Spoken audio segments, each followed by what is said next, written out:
Now we'll go with human resources of India.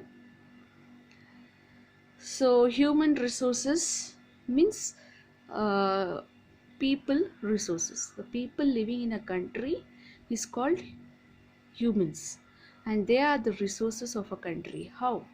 See, last lesson we came across the natural resources. All these natural resources are there in nature, but it is like that resources is being utilized by the humans for his comfort. Therefore, human resources is also very important chapter.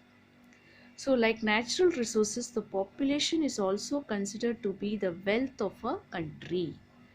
The people living in a country constitute the population of that country, which consists of, so these people are divided into three groups. One is children, that is 0 to 14 years, adults 15 to 60 years, and seniors above 60. So in these three groups, the working group is the middle one, that is the adult group, where children depend on adult and even the senior citizens also depend on adult. So here adults are capable of working and they form the national wealth. People with knowledge, who is having knowledge, skill and abilities, form the human resources of the country. Next, since the population of adult is more in India, there is an increase in the workforce. Okay. If higher investment is made on education and health of children, they will be able to earn higher income in the future and make valuable contribution to society. So if you invest on your children and the adults for their education and for their skill, that what the education they get and the skill, that will be helpful for the development of a country in the future. So people as a resources, we can observe around us that the working capability of healthy, educated and trained people is more, that is adult population is more. So what comes the next?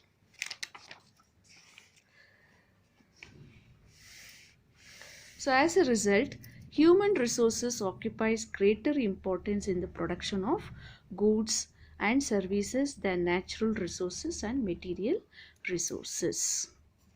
Okay, human resources provides the skills and workforce needed for production. The people who work in various jobs in the fields of agriculture, industry and service sectors are referred as workforce. Okay, now we'll go with the characteristics of India's population. So what are the characteristics of India's population? Population is nothing but the people in a country. Count of a people in a country is called as population. In India, population census, head counts of each citizen, is conducted once in 10 years. And the latest is 2011 census has been conducted. Now next year 2022 again population census will be there. So what are the characteristics? So our country has large size of population and they are growing very fast. Very growing means population has been increasing. See, population was 121.1 crore in 2011. In the second, and it stands second next to China. Every sixth person in the world is an Indian. The rate of growth of population has been higher at a rate of 1.8%. So by 2022, India will be most populous country in the world. Secondly, second stage of demographic transition. Demographic transition, there are three types. One is backward stage, developed stage and developing stage. So backward stage is like those who don't have any facilities and they couldn't come up. Where developed means those who are well versed, have all facilities and come up in their society. Where developed, develop, develop, backward, develop transition is where the people have facilities but they are utilizing in a proper way and they are moving forward, that is develop transition. So here in this demography is nothing but population count of the statistics. The number count of the people in a country is called demographic. Transition is change.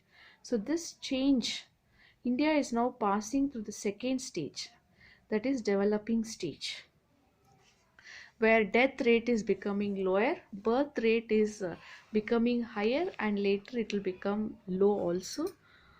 So the birth rate in 2010 was 22.1 and death was 7.2. 7.2 per thousand people, implying the net addition is about 15 people per second, which is a quite high. Next, rapidly rising density. So what is density? Density of a population is the number of people living in per square kilometer of geographical area. Per square kilometer. In this area, how much people live? That is called as density of population. So according to the census report, 382 persons live in per square kilometer. According to 2011 census, 382 people live in this, and therefore 2.4% of total land area of the world but supports 16.7% of total world population. Next is unfavorable sex ratio. Means increase, females are becoming less and males are becoming less. See, it was 943 and in 2011 female. So for per thousand males, 943 females are there in 2011. So that shows that unfavorable means it is not a good sign of sex ratio. Then bottom heavy age structure. Bottom heavy age structure means bottom means the human resources is classified into three. One is child, adult, and old people. So child group consists of more, and they are 30.7%, and leads for high dependency. They are the people who depend on the adults for their nourishment. Then predominance of rural population means most of the population live in rural areas. Next, low quality of population. Low quality of population means the population, the people who are living in a country are illiterate, low literacy level. They are illiterate, they are ignorant, they don't know to read and write, that they are about 65%. Then low level of education and training. If they are literate, the education is not fully completed and training is also not given. So with that, we can't employ those people, and it is not helpful for development of a country. Then low life expectancy. The expectancy of life of the people are less, that is 65.8 years only they will live according to 2013 census.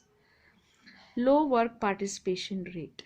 So whatever the human population present in a country, they are not willing to work and earn their living.